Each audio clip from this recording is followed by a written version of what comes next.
Sweden جو کہ پہلے بھی مسلمانوں کے دل دکھاتا رہا ہے، ایک بار پھر وہاں کی عدالت نے ایک ایسا اسلام دشمن اور نعوذ باللہ قرآن دشمن فیصلہ کیا ہے۔ سویڈن پولیس کا کہنا تھا کہ کئی ممالک میں سویڈن کے خلاف احتجاجی مظاہرے ہوئے تھے، جس سے سویڈن کے خلاف نفرت کو جنم دیا ہے۔ سویڈن کی عدالتیں جو ہیں وہ خود سب سے بڑی اسلاموفوبیا کی مراکز بن چکی ہیں۔ اور سویڈن سے ایک ایسی خبر آپ تک پہنچانے جا رہے ہیں جس سے یقیناً تمام مسلمانوں کے دل جو ہیں وہ دکھے ہیں۔ سویڈن جو کہ پہلے بھی مسلمانوں کے دل دکھاتا رہا ہے، ایک بار پھر وہاں سے ایک ایسا فیصلہ آیا ہے اور اس مرتبہ وہاں کی عدالت نے ایک ایسا اسلام دشمن اور نعوذ باللہ قرآن دشمن فیصلہ کیا ہے کہ جس کے بعد اب مسلمانوں کو اٹھ کھڑا ہونا چاہیے سویڈن کے خلاف، اور تمام مسلم ممالک کو سویڈن کے سفارت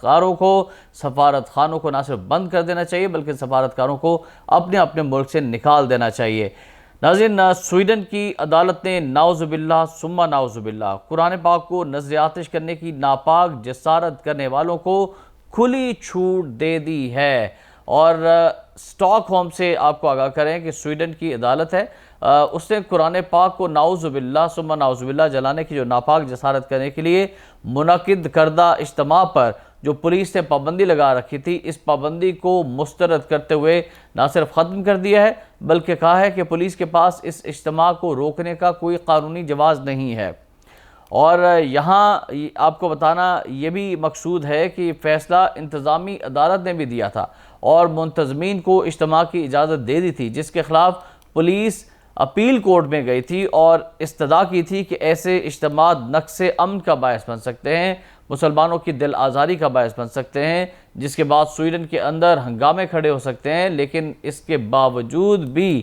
سویڈن کی عدالت نے آج یہ فیصلہ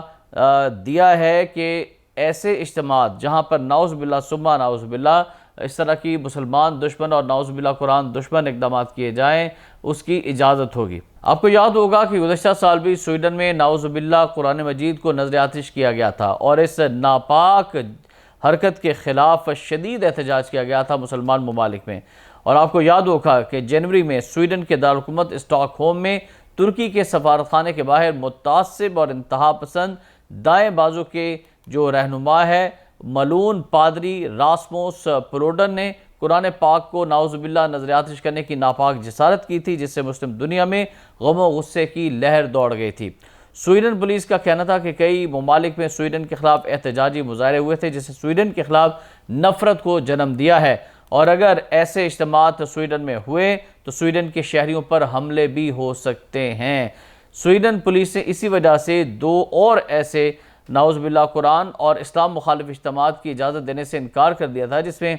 قرآن پاک کو نعوذ باللہ ثم نعوذ باللہ نذر آتش کرنے کی ناپاک حرکت دہرائی جانی تھی، اور پولیس کی جانب سے اجازت نہ ملنے پر اجتماع کے منتظمین نے انتظامی عدالت سے رجوع کیا اور اجازت حاصل کر لی تھی۔ تاہم پولیس اپیل کورٹ میں یہ معاملہ لے کر گئی، لیکن وہاں بھی منتظمین کو اجازت دے دی گئی ہے، جس سے آپ اندازہ لگا سکتے ہیں کہ سویڈن کے اندر جج جو ہیں وہ کس قدر تعصب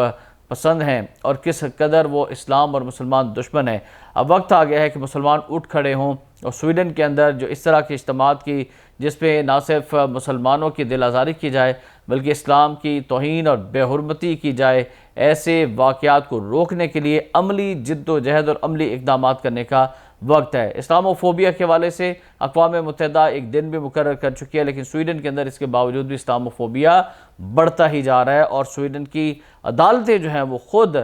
سب سے بڑی اسلاموفوبیا کی مراکز بن چکی ہیں، اور یہاں سے ان لوگوں کو اجازت دینا اس شے کو جو ہے وہ پروان چڑھانا ہے کہ مسلمانوں کے خلاف جو مرضی اقدامات کیے جائیں اور اسلام دشمن کارروائیاں کی جائیں۔ اسی طرح سے ناظرین، آگے بڑھتے ہوئے آپ کو بتانا ہے کہ امریکہ نے اپنے مفادات کے خلاف سمجھی جانے والی سرگرمیوں میں ملوث ہونے کا بہانہ لگا کر پاکستان اور چین کی کئی کمپنیوں کو ایکسپورٹ کنٹرول لسٹ میں شامل کیا ہے اور پابندیاں لگا دی ہیں۔ 43 بین الاقوامی کمپنیوں کو ایکسپورٹ کنٹرول لسٹ میں شامل کیا گیا ہے۔ ان میں چین اور پاکستان کی کمپنیاں ہیں۔ فہرست میں کینیا، لاؤس، متحدہ عرب امارات، جنوبی افریقہ، برطانیہ کی کمپنیاں بھی شامل ہیں، اور جن کمپنیوں پر پابندی لگائی گئی ہے ان میں فرنٹیئر سروسز گروپ لمیٹڈ، ایک سیکیورٹی اور ایک ایویشن کمپنی شامل ہے۔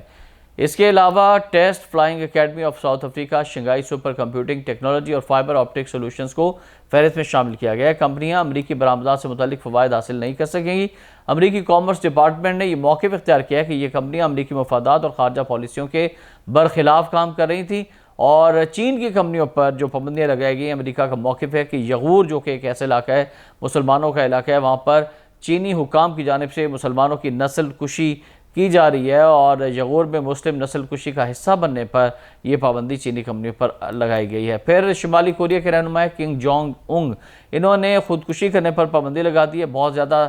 خودکشیاں کی جا رہی تھی ان کے جو غاصبانہ اقدامات ہیں، جو جابرانہ آمرانہ اقدامات کے خلاف، تو انہوں نے کہا ہے کہ جس علاقے میں خودکشی ہوگی اس کے جو وہاں کے لوگ ہیں ان کو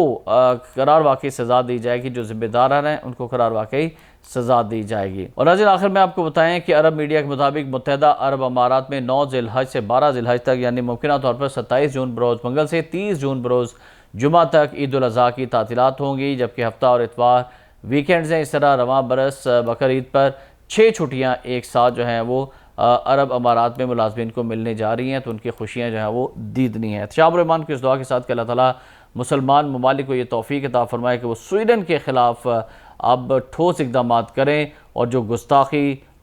کرنے جا رہا ہے سویڈن، اور وہاں پر جو عدالتیں ہیں وہ مسلمانوں کے خلاف، اور نعوذ باللہ ثم نعوذ باللہ قرآن پاک کے خلاف اجتماعات کی اجازت دے کر ایک ایسے گھنونے عمل کا انہوں نے ارتکاب کیا ہے کہ جس کا نتیجہ عذاب الہی ہے انشاءاللہ تعالی۔ لیکن ناظرین، مسلمانوں کو اس تمام تر صورتحال میں جاگنے کی ضرورت ہے، متحد ہونے کی ضرورت ہے، اور اپنا احتجاج ریکارڈ کرانے کی ضرورت ہے۔ شاہ الرحمان کو اجازت دیجیے گا۔ اللہ